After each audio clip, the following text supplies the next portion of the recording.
২৪ ঘন্টায় হাম উপসর্গ নিয়ে ময়মনসিংহে আরও এক শিশুর মৃত্যু হয়েছে। এ নিয়ে ময়মনসিংহ বিভাগে মোট ৪৬ জনের মৃত্যু হল। ময়মনসিংহ মেডিকেল কলেজ হাসপাতাল কর্তৃপক্ষ জানিয়েছে, হামের উপসর্গ নিয়ে মারা যায় শিশুটি। হাসপাতালে অব্যাহত রয়েছে হামে আক্রান্ত রোগীর চাপ। এ সময় নতুন রোগী ভর্তি হয়েছেন ২৫ জন। একই সময়ে চিকিৎসা শেষে হাসপাতাল ত্যাগ করেছেন ৩৬ জন। বৃহস্পতিবার পর্যন্ত হাসপাতালটিতে ৯৩ জন হাম আক্রান্ত রোগী চিকিৎসাধীন রয়েছেন।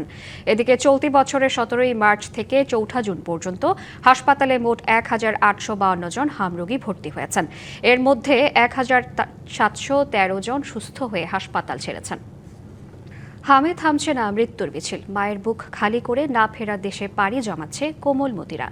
এ নিয়ে আরও জানাতে ময়মনসিংহ থেকে যুক্ত হচ্ছেন সহকর্মী ইমরান হাসান রাব্বি। ইমরান, হামে ময়মনসিংহের চিত্র কেমন দেখছেন? চিকিৎসা সেবার কি অবস্থা সেখানে জানাবেন। শ্রাবন্তী, ময়মনসিংহ বিভাগের যে 4টি জেলা রয়েছে, ময়মনসিংহ, শেরপুর, জামালপুর, নেত্রকোনা এবং পার্শ্ববর্তী কিশোরগঞ্জ এবং টাঙ্গাইল, এই 6 জেলা থেকেই আসলে রোগীরা ভর্তি হচ্ছেন ময়মনসিংহ মেডিকেল কলেজ হাসপাতালে।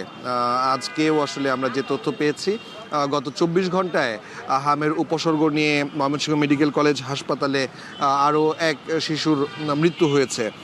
আসলে চিকিৎসকরা বলছেন যে এখানে যারা ভর্তি হচ্ছেন এবং যে সকল শিশুর মৃত্যু হচ্ছে, আসলে সবগুলোই প্রায় হচ্ছে শ্বাসকষ্টজনিত সমস্যা, নিউমোনিয়া এবং হচ্ছে হার্ট ফেলিওরের যে ঘটনাগুলো ঘটে, সেই ঘটনার কারণে আসলে মৃত্যু হচ্ছে।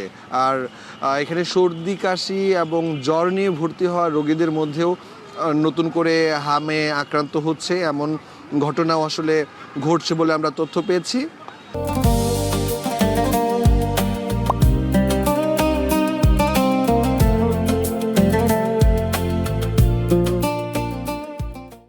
চিকিৎসকরা বলছেন আসলে দেরিতে চিকিৎসা নিতে আসা যে সকল শিশু রয়েছে, সেই শিশুদেরই আসলে মৃত্যু ঝুঁকি অনেক বেশি থাকছে। শুরু থেকে আসলে সারা বিভাগ জুড়ে বলা হচ্ছিল যে সর্দি কাশির উপদ্রব বা জ্বর থাকলে খুব দ্রুত সময়ের মধ্যে যাতে পার্শ্ববর্তী স্বাস্থ্য কমপ্লেক্সগুলোতে চিকিৎসা নেওয়া হয় এবং দ্রুত সময়ের মধ্যে যাতে আইসিইউ এর ব্যবস্থা করা যায়, এমনটাই বলা হচ্ছিল। কিন্তু আসলে দুঃখজনক হলেও সত্য যে ময়মনসিংহ মেডিকেল কলেজ হাসপাতালেও হাম আইসোলেশন ইউনিটের জন্য ডেডিকেটেড কোনো আইসিইউ ইউনিট নেই। আমরা কথা বলছিলাম এখানকার দায়িত্বরত কর্মকর্তা যারা রয়েছে তাদের সাথে, তারা বলছেন যে আসলে বিশেষায়িত একটি আইসিইউ ইউনিটের জন্য তারা ঢাকায় আবেদন করেছেন, কিন্তু এখন পর্যন্ত মৃত্যুর মিছিল বাড়লেও ময়মনসিংহ মেডিকেল কলেজ হাসপাতালে হামের যারা উপসর্গ নিয়ে ভর্তি হচ্ছেন তাদের জন্য কিন্তু আইসিইউ ইউনিটের ব্যবস্থা করা সম্ভব হয়নি।